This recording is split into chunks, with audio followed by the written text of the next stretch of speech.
Assalamualaikum warahmatullahi wabarakatuh. Alhamdulillahirabbil alamin. Wassalatu wassalamu ala asrofil anbiya'i wal mursalin wa ala alihi washabbihi ajmain. Amma ba'du. Marilah terlebih dahulu kita panjatkan puji syukur kehadirat Allah Subhanahu wa taala yang Maha Pengasih dan Maha Penyayang, yang telah melimpahkan rahmat-Nya kepada kita semua. Perkenalkan, nama saya Zela Nuraliza dengan NIM 12016030, Prodi Akuntansi Syariah 3B. Di sini saya akan menjawab soal materi bab 3, yaitu tentang peran pemasaran dalam Islam. 1. Peranan pemasaran dalam suatu bisnis ataupun perusahaan sebagai alat bantu dalam meraih berbagai tujuan perusahaan dalam jangka waktu yang panjang dan pendek untuk mengatur jalannya bisnis sehingga koordinasi tim pemasaran bisa berjalan secara efektif dan sesuai dengan target, akan meningkatkan motivasi pada bisnis yang tengah dilakukan. Strategi pemasaran mengharuskan para pelaku bisnis agar bisa memperkirakan jalannya bisnis pada masa yang akan datang, serta bisa memberi semangat usaha sehingga bisnis bisa berjalan optimal. 2. Surah Al-Kahf ayat 77. Artinya, dan carilah pahala negeri akhirat dengan apa yang telah dianugerahkan Allah kepadamu. Tetapi janganlah kamu lupakan bagianmu di dunia dan berbuat baiklah kepada orang lain sebagaimana Allah telah berbuat baik kepadamu. Dan janganlah kamu berbuat kerusakan di bumi. Sungguh Allah tidak menyukai orang yang berbuat kerusakan.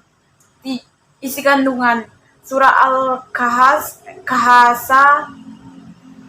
ayat 77 adalah manusia diperintahkan agar bekerja dan berusaha untuk kepentingan dunia dan akhirat. Maksudnya kita harus dapat menyeimbangkan antara kepentingan dunia dan akhirat. Manusia diperintahkan untuk senantiasa berbuat baik. Larangan bagi manusia agar tidak berbuat kerusakan. 3. Harga wajar dan adil. Fair price adalah harga yang diperoleh berdasarkan kekuatan penawaran atau supply dan permintaan atau demand. 4. Ekonomi Islam memandang bahwa pasar, negara, dan individu berada dalam keseimbangan atau ijtihad. Tidak boleh ada subordinat, sehingga salah satunya menjadi dominan dari yang lain. Pasar bebas menentukan cara-cara produksi dan harga. Tidak boleh ada gangguan yang mengakibatkan kerusakan keseimbangan pasar. 5. Terdapat beberapa prinsip dalam praktik ekonomi Islam. Prinsip-prinsip tersebut diantaranya adalah keadilan sosial, menjauhi riba, tidak bersifat spekulatif, dan adanya pembagian risiko. Keadilan sosial. Islam menghendaki praktek ekonomi yang dapat meminimalisir kesenjangan. Prinsip keadilan ini nampak dari pelarangan adanya eksploitasi, baik eksploitasi sumber daya alam ataupun sumber daya manusia. Contoh eksploitasi sumber daya manusia, misalkan kontrak kerja yang tidak memperhatikan keadaan pegawai dan lebih banyak menguntungkan pemodal. Adapun eksploitasi sumber daya alam, contohnya adalah pengambilan sumber daya alam secara membabi buta tanpa mempertimbangkan dampaknya di masa depan. Menjauhi riba.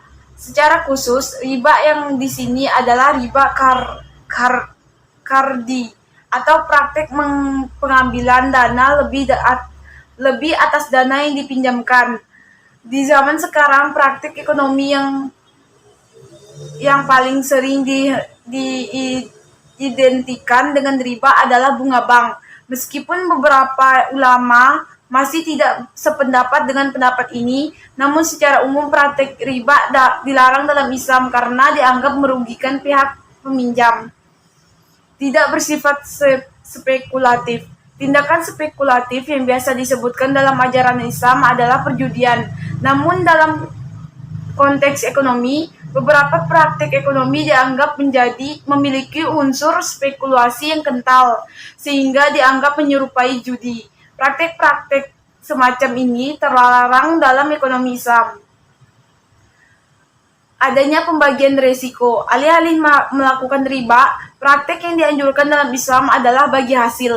Praktek bagi hasil menuntut kedua belah pihak untuk bersedia menanggung resiko bersama. 6. Harga. Sebuah komoditas barang dan jasa ditentukan oleh penawaran dan permintaan. Perubahan yang terjadi pada harga berlaku juga ditentukan oleh terjadinya perubahan permintaan dan perubahan penawaran. Hal ini disesuaikan dengan hadis yang diriwayatkan dari Anas bahwasanya suatu hari terjadi kenaikan harga yang luar biasa di masa Rasulullah Shallallahu Alaihi Wasallam. Maka sahabat meminta Nabi untuk menentukan harga pada saat itu. Lalu Nabi bersabda, artinya bahwa Allah adalah zat yang mencabut dan memberi sesuatu, zat yang memberi rezeki dan penentuan harga.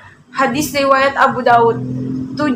Al-Hisbah. Secara bahasa berarti menghitung, berpikir, memberikan opini, pandangan, dan lain-lain. Sedangkan secara istilah Ibnu Taimiyah mendefinisikan sebagai lembaga untuk menegakkan kebaikan atau al-ma'ruf dan mencegah keburukan atau al-munkar. Penegakan dilaksanakan dalam wilayah kewenangan pemerintah untuk mengatur dan mengadili. 8. Surah An-Nahl ayat 90, artinya, sesungguhnya Allah menyuruh kamu berlaku adil dan berbuat kebajikan, memberi bantuan kepada kerabat, dan Dia melarang melakukan perbuatan keji, kemungkaran, dan permusuhan. Dia memberi pengajaran kepadamu agar kamu dapat mengambil pelajaran. Isi kandungan surah Al-Nahl ayat 90 antara lain adalah 1. Perintah perilaku adil. 2. Perintah berbuat kebaikan. 3. Larangan melakukan perbuatan keji, kemungkaran, dan permusuhan. 9. Pasar merupakan sebuah mekanisme pertukaran barang dan jasa yang alamiah dan telah bertanggung jawab sejak awal peradaban manusia. Dalam Islam, pasar sangatlah penting dalam perekonomian. Pasar telah terjadi pada masa Rasulullah dan Khulafaur Rasyidin dan menjadi sunatullah yang telah dijalani selama berabad-abad. 10. Kekuatan pasar atau market power adalah kemampuan perusahaan untuk mempengaruhi harga produknya di pasar. Itu hadir di pasar persaingan tidak sempurna seperti oligopoli dan monopoli. Sebaliknya, di pasar persaingan sempurna, perusahaan tidak memiliki kekuatan kerja dan hanya bertindak sebagai price taker. 11. Permintaan adalah jumlah keseluruhan barang jasa yang ingin dibeli oleh konsumen pada berbagai tingkat harga. Harga ada 2. Harga barang itu sendiri. Produsen atau perusahaan akan menawarkan lebih banyak barang jika harga naik. Begitupun berlaku sebaliknya. Harga barang lain yang terkait. Contohnya, seorang petani memiliki lahan yang dapat ditanami jagung atau kacang-kacangan. Pendapatan konsumen akan menunjukkan daya beli konsumen. Semakin tinggi tingkat pendapatan, maka semakin meningkat permintaan terhadap suatu barang tersebut. Secara selera atau kebiasaan juga akan mempengaruhi permintaan suatu barang. Jika selera masyarakat terhadap suatu barang meningkat, permintaan terhadap barang itu pun akan meningkat. Penawaran adalah kesediaan penjual untuk menyerahkan berbagai barang pada tingkat harga dalam waktu tertentu dan keadaan tertentu. 12. Keseimbangan atau equilibrium menggambarkan suatu situasi di mana semua kekuatan yang ada di dalam pasar, permintaan dan penawaran, berada dalam keadaan yang seimbang sehingga setiap variabel yang terbentuk di pasar, harga dan kuantitas, sudah tidak lagi berubah. Proses terjadinya keseimbangan dalam pasar berawal dari mana saja, baik dari segi permintaan atau penawaran. Namun, dalam segi perubahan akan terjadi pada suatu sisi saja, sisi penawaran atau permintaan. Untuk proses pencapaian keseimbangan pasar akan dijelaskan melalui grafik. 13.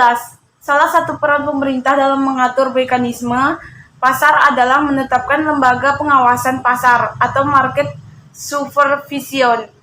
Keberadaan intuisi ini sebagai regulator atau pengawasan dalam proses mekanisme pasar, terutama mengontrol harga dan para pelaku pasar. 14. Proses keputusan pembelian dimulai apabila konsumen menyadari suatu masalah atau kebutuhan terhadap suatu produk yang diinginkan. Proses pembelian yang menggambarkan alasan mengapa seseorang lebih menyukai, memilih, dan membeli suatu produk dengan merek tertentu. Proses keputusan pembelian terjadi dari 5 tahapan, yaitu pengenalan masalah, pencarian informasi, evaluasi alternatif, keputusan pembelian, dan evaluasi pasca pembelian. Sekian yang dapat saya sampaikan, kurang dan lebihnya mohon maaf. Wassalamualaikum warahmatullahi wabarakatuh.